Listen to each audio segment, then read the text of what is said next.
Hello friends, આજે હું ગુવારફળીની recipe share કરવાની છું. ગુવારફળીનું શાક અલગ અલગ રીતે બનાવું છું, તો આ એમાંની એક છે. તો 200 ગ્રામ ગુવારને મેં કટ કરીને વોશ કરી દીધી. એક નાની ખારણીમાં 8-10 કળી લસણની લીધી. તો પહેલાં ચટણી માટે અડધી ચમચી લાલ મરચું અને અડધી ચમચી કાશ્મીરી લાલ મરચું લીધું. આ રીતે કચરા વાટી લેવાના છે. એક કઢાઈમાં અડધી ચમચી રાઈ જીરું લીધું. રાઈ જીરું ફૂટવા લાગ્યા એટલે 2 ટેબલસ્પૂન જેટલું ઓઇલ એડ કર્યું.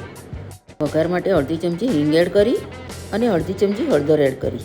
એક મીડિયમ સાઇઝ ડુંગળીને કટ કરીને દીધી. સારી રીતે મિક્સ કરી દઈશું અને ગુવારફળીને એડ કરી દીધી. સારી રીતે સાંતળી દઈશું અને ઢાંકણ બંધ કરીને 5 મિનિટ રહેવા દઈશું.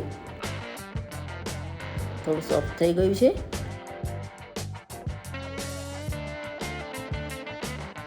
બનાવેલી ચટણી એડ કરી. 1 ટીસ્પૂન ધાણા જીરું પાવડર, 1/2 ટીસ્પૂન ગરમ મસાલો, 1/2 ટીસ્પૂન સોલ્ટ એડ કરી બધું બરાબર રીતે મિક્સ કરી દઈશું. 1 કપ જેટલું પાણી એડ કર્યું. ઢાંકણ બંધ કરીને 5-10 મિનિટ કૂક કરીશું.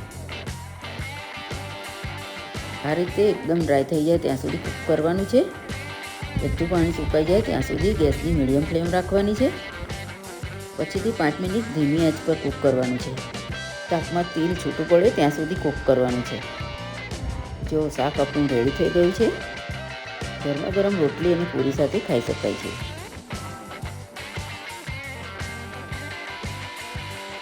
બાય ફ્રેન્ડ્સ, ફરી મળીશું નવી રેસીપી સાથે. Like, share, subscribe.